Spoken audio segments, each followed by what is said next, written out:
सौभाग्य की एक बात यह कि आज की पब्लिक को ज्यादा अंदाजा नहीं कि जो दूसरी जंग फिर से भड़क रही है उसका भारत से असल में ज्यादा लेना देना है, क्योंकि वो तो इलाका ही पहले भारत में था। नहीं, पाकिस्तान नहीं, वो तो भारत था ही, पाकिस्तान तो भारत था ही। अभी जो ताजा जंग का माहौल फिर से गरमाया है वो गरमाया है यमन में।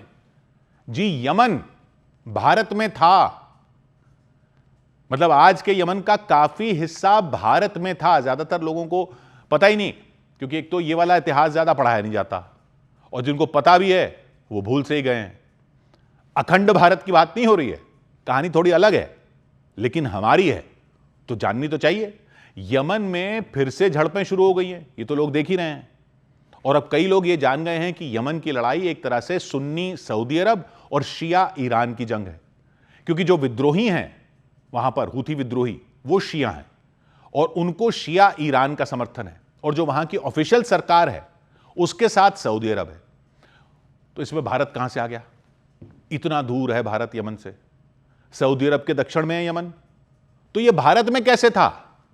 वहां तक भारत कब हो गया था?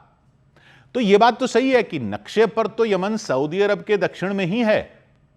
असल में यमन नाम का मतलब ही यह होता है, यमन का मतलब होता है दक्षिण में दाईं तरफ, साउथ में राइट साइड। तो जब आप मक्का मदीना से खड़े होकर देखो तो यह दक्षिण में दाईं तरफ पड़ता है, वहां से देखो तो, इसलिए इसको कहते हैं यमन। सदियों पहले बहुत ही संपन्न इलाका होता था, इसको शेबा या सबा या शीबा भी कहते थे।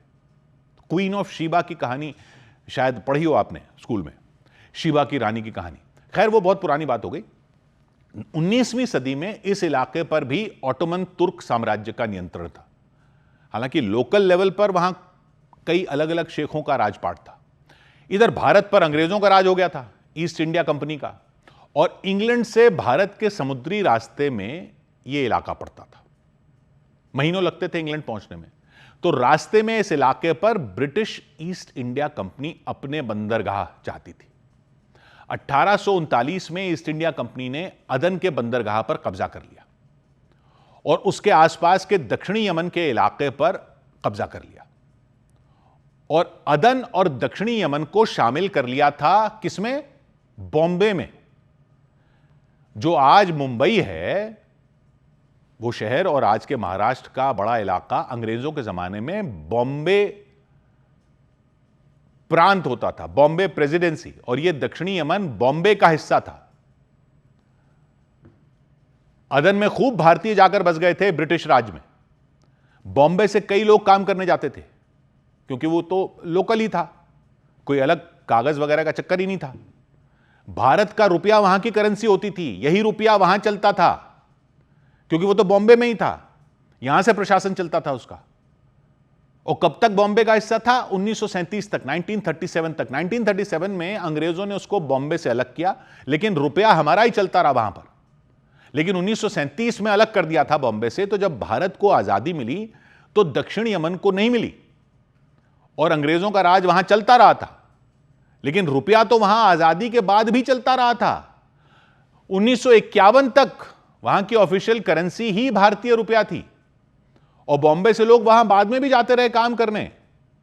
लोकल ट्रैवल ही टाइप था एक तरह से, बस समुद्री जहाज से जाना पड़ता था। धीरूभाई अंबानी तो 1948-49 में अदन गए थे काम करने, और मुकेश अंबानी का तो जन्म ही अदन में हुआ था, बहुत लोग जाते थे। यह सारी बात हो रही है दक्षिण यमन की।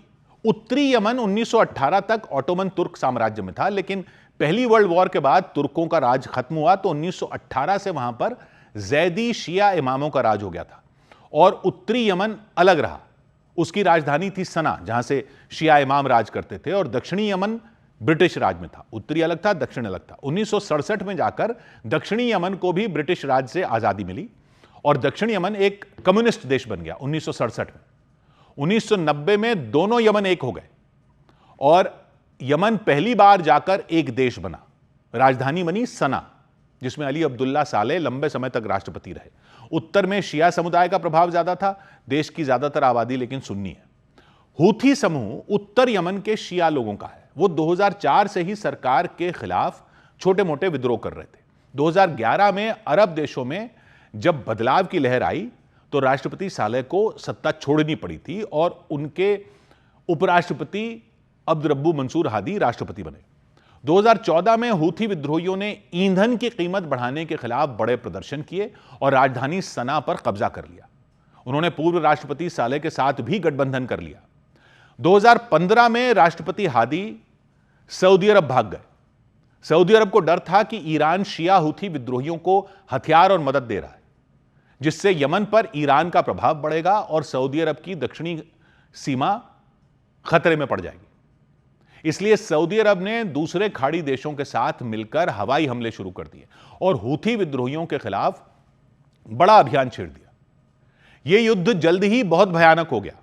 हूथी विद्रोहियों ने उत्तर और पश्चिम में बड़े इलाकों पर कब्जा कर लिया और जो अंतर्राष्ट्रीय स्तर पर मान्यता प्राप्त यमन की सरकार है, उसका प्रभाव सिर्फ दक्षिण में अदन जैसे इलाकों में रह गया। यानी एक बार फिर उत्तर और दक्षिण यमन एक तरह से अलग हो गई, भले ही अब पूरा यमन कहने को एक देश है। और यह जंग ईरान और सऊदी अरब के बीच की जंग हो गई एक तरह से। और अब फिर जंग भड़क गई है। ईरान का एक विमान सना में उतरने वाला था, तो जो मान्यता प्राप्त यमन की सरकार है, जिसका प्रभाव अभी दक्षिण यमन में है, उसने उत्तर में राजधानी सना के अंतर्राष्ट्रीय हवाई अड्डे के रनवे पर हमला कर दिया ताकि ईरान का विमान वहां उतर न सके। जवाब में हूथी विद्रोहियों ने सऊदी अरब के अबहा हवाई अड्डे पर मिसाइल और ड्रोन से हमला कर दिया।